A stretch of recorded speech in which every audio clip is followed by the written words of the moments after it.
జీవహింస చేయరాదు, పరనింద పనికి రాదు, గురువుల మాటలు వినాలి, చేసిన మేలు మరవరాదు, పెద్దలను గౌరవించాలి,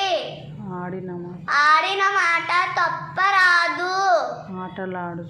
ఆటలాడి చోట అలుకపోయరాదు, మంచిన మించిన గుణం లేదు, నోరు మంచిదవుతే ఊరు మంచిదవుతుంది, వికలాంగులని చూసి హేళన చేయకరాదు, మంచి అలవాట్లకి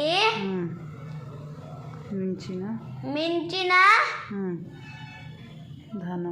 ధనం లేదు, చెడ్డవాడితో స్నేహం చేయకూడదు, తొందరపడి ఏ పని చేయకూడదు.